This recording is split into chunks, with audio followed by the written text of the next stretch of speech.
What's up, everybody, and welcome back to the show. And today we are discussing a very big topic in wrestling right now, especially after the aftermath of WrestleMania and the distinct lack of Final Boss being activated in that main event between John Cena and Cody Rhodes. The main question we are going to try and answer today is basically, is The Rock, the Final Boss himself, bad for wrestling? Or is he, in fact, going one step further, ruining wrestling for everyone? Now, of course, there's been lots of backwards and forwards in this, and I think it's time me and Bragster put our 2 cents into the proverbial wrestling ring and get this discussion underway. So, Bragster, take us away with your initial thoughts on that one. What do you think of The Rock's involvement or lack of involvement so far in the wrestling sphere, and what it means for wrestling as a whole? Last year, very famously, everything nearly went one way and the fans brought it back the other way. And it ended up being brilliant. The Rock's involvement last year, once they pivoted back to kind of the original plan of Cody, Roman, but then also adding The Rock into this big tag match and this and the other, was brilliant.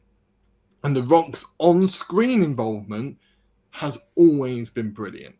Every time he comes on screen, his presence, everything, his involvement with John Cena's heel turn and the whole selling the soul thing, every time he's on screen, you are captivated by the story that they're telling.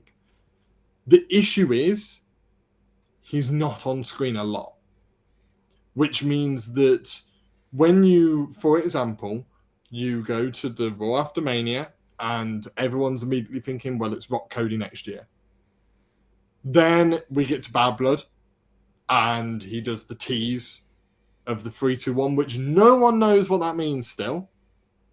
Which is, if it does mean anything, it could potentially be nothing, and that's part of the issue.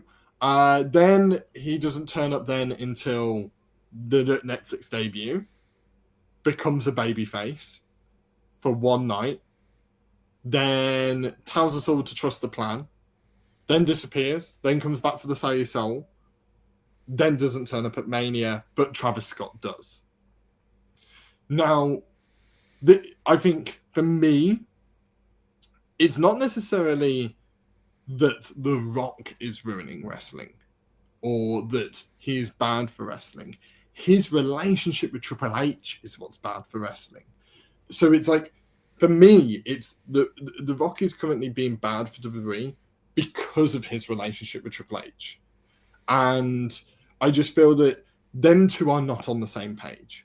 And if you want proof of that, you look at the fact of what happened last year and the mini doc that sort of happened, where they touched, where it was half kayfabe, half real. And you watch the interview that he did on, I think it was Pat McAfee's show, where he basically says, I would have done things differently to the way Triple H did it. He didn't word it like that, but that's exactly how it came out. And for me, you can't have, and it does not work in any company, someone running the ship alongside, let's say, someone else, or someone else has a bit of power. They go away, randomly come back, medal, and go away again. It doesn't work in any company whatsoever. So for me, that's where the issue's coming from, is as a fan, nothing feels like it has a plan. The one thing I love about Triple H's booking, everything always has a plan. With Vince, back when he was in charge, you always felt like it was booking on the fly and sort of going with how Vince felt at the time. And I think The Rock's involvement then probably would have worked better, because Vince wasn't about long-term stories. He was about telling stories in the moments that they're happening in, rather than thinking 10 steps ahead. Triple H thinks 10 steps ahead. So if you meddle halfway through, the ending has to change, and that then meddles things around. That's where the issue comes from, is with Triple H's long-term thinking and The Rock not being able to be around consistently or being able to tell you when he can come back and when he can go, it creates this friction of, well, what is going on? What is happening? And as a fan, it annoys you. The Mania is a prime example. For me, if The Rock isn't there, Travis Scott shouldn't have been there. Plain and simple. The only accepting thing I would have accepted in that scenario is that Travis Scott comes down, eats a crossroads straight away, and the match carries on for 10-20 minutes afterwards. Yeah. So the involvement didn't matter to the overall match. So you create a Mania moment, but it doesn't result in the end of the match. The fact that Travis Scott's involvement resulted in the end of the match is frustrating as a fan, because if anyone, it should have been The Rock. So it creates this annoyance in a fan's head of, well, what is going on? And we had years of that and know what that results in, rather than Triple H's long-term stories that have great payoffs at the end. And okay, some people might not be invested in some stories than others, and some might drag on a bit longer, in some people's mind. But ultimately, the majority of the time, the stories are great. So when you have someone meddle halfway through and that changes the end plan, but you don't know the new end plan, it really affects how the show looks and how disjointed it sort of feels at times. Yeah. And again, I think a perfect example of the difference when someone is meddling is if you look at night 1 of Mania and you see how that triple threat went down, and you see obviously the booking up until that point, and then you look at obviously what the aftermath of that and everything with Seth. It's kind of, everyone's thinking that's great, it's brilliant. And then you look at how night 2 ended with Travis coming down the ramp as slowly as he possibly could, doing his best Undertaker impression with how long that took. Yeah. And then obviously his involvement, good or bad, however you want to phrase it. I think that my issue with The Rock has mainly come from not necessarily him being in and out, because that's kind of expected. I expect him to appear randomly or appear one show every few months if we get that, if we're lucky. But I think the frustration comes of he always pats himself on the back when it goes well. And then if he doesn't go well, like night 2 didn't, he distances himself from that. And we saw in the interviews that he's had, or some of the responses that he's had since that second main event, it's kind of been of, well, it's kind of, it's a work, like there is a plan, just sit down and enjoy the show. Like, I hate it when the powers that be who are booking these things or are in control or have some form of power of shaping the stories that we watch say, just sit down and enjoy it. And I know Triple H has done it, and I know Vince used to be infamous for that, of just ignoring everything that was going on. But like, there comes a certain point where it's kind of like, you're doing more damage by meddling and coming in and out of it, rather than just having that long-term story. If it was a case of, even if Travis Scott comes down and interrupts that match, and Cena then immediately wins it because of that, and then there's sort of a message from The Rock either on the Monday night after or something like that, so even a video message, it doesn't, like I said in previous recordings we've done, where I said that even if there wasn't a final face-to-face between Cena and Cody, but there was a video message to say, I'll see you Sunday, or there's a warning sign coming, then that kind of makes sense, and that helps the story, I think. It doesn't hurt it like it ended up being. But then it's like, for a fact that The Rock's going to appear again sometime before the end of this year, whether it's in a good capacity or not.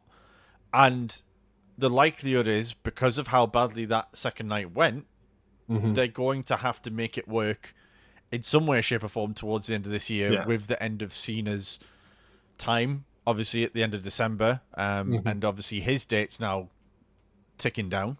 We don't know when that's going to be officially. So it's kind of like, I'm thankful of what we got last year, because last year, obviously the pivot ended up working. Yeah. And of course, like you say, with that interview, we don't know really how it was, but we suspect that it was Rock came in, assumed he was getting the main event, saw the reaction, everyone went, this is not the way to go if we want this to work, and then changed it. And I think it ended up being one of the best both of those main events, probably two of the best main events we've had in Mania history. Yeah. So, in that sense, he hasn't caused damage. Yeah. But if they hadn't changed course, the damage would have been quite present and quite real for everyone to see.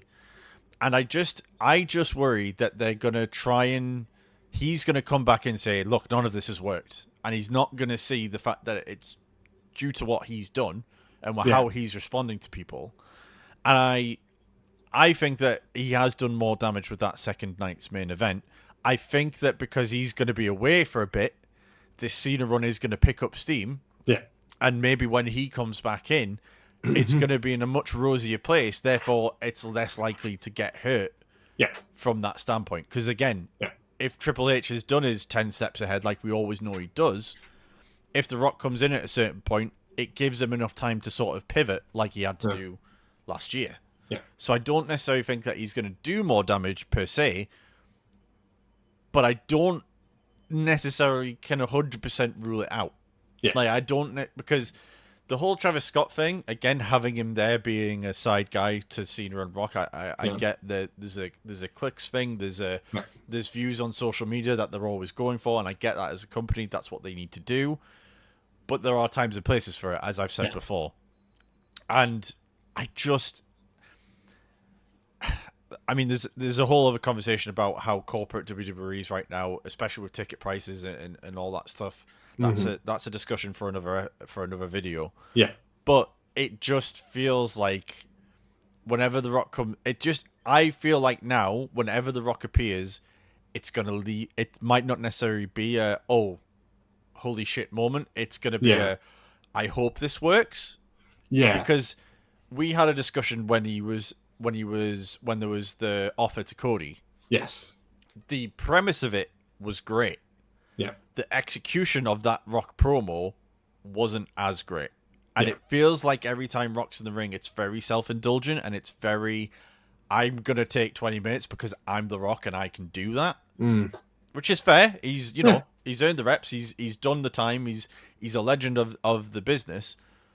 But there still has to be a certain point where you have to pull back and say, look, you're doing more harm than good at the minute. Yeah. Let's sharpen this up a little bit so it works in the grand scheme of things. Yeah. And I worry that I think there's a real possibility we're getting Rock and Roman next year. I think that's what potentially we could be building to. Yeah, I would like that. I honestly at this point I would like The Rock to have no like involvement in the rest of John Cena's run. And instead John Cena you almost stick with what John Cena's already said, which is the fact that he did what he needed to do to go and win his 17th. That's all he cared about, and now he moves on. He does his thing, and I like the fact that they have no other interaction with Cody and Cena. It's gone straight into the next program, because that's, I think, the best way of garnering that momentum with Cena. I think you just leave Cena be. When The Rock comes back, he either has to come back for Cody or come back for The Rock. It's not The Rock, sorry, Roman. Yeah. Or both. I feel like the Cena story is done for me. Like, his involvement in the Cena story, now he wasn't involved in Mania, done. Like, Cena's moved on, it's all done. He's won his 17th. That was the end of that story in my head. So for me, that separate, that needs to be separate now, and it needs to be either he comes back for Cody again, or they finally do the Roman match, and after that Roman match, that has to be it. In terms of he never comes back involved in any stories, he goes back to being the Rock that pops the crowd and announces attendances and all of that, and thanks the crowd for all their involvements. The storyline final boss Rock needs to go after that Roman match, and that needs to be the end goal, is that Roman match, and that needs to be the end of it. Is they fight for the Ulafala, Roman wins, and the Rock as the final boss disappears. Yeah. And that needs to be it.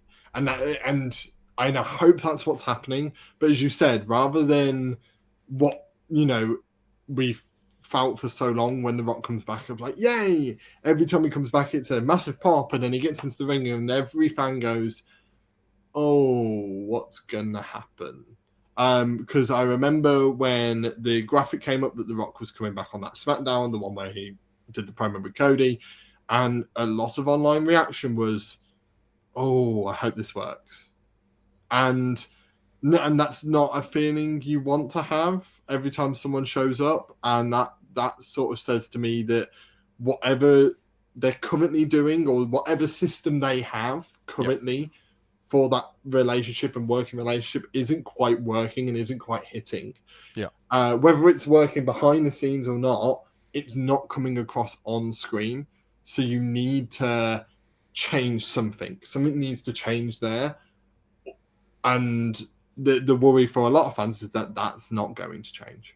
Yeah, because of, and again, that's the obvious answer to that, is that it's because of his position, and he's so highly regarded in his board position, and obviously the people he's involved with all back him to the hilt. And as good a job as Triple H has done, if it does become a thing of it's between him or The Rock, they're obviously going to choose The Rock. That's just the simple nature of it. But of course, we'll have to wait and see, because there's a long way to go. We're only at the end of April here, and again, we've got a whole year of programming to get to before we even see what the outcome is. And again, like you say, I 100% agree with the statement that if it is The Rock and Roman, and that's the way we're going, let that be the end of it, and don't let it become Rock's going to just be involved with the Usos or Jay or something like that. Like, let that be the end of it. The final boss is defeated. He's gone, done and dusted.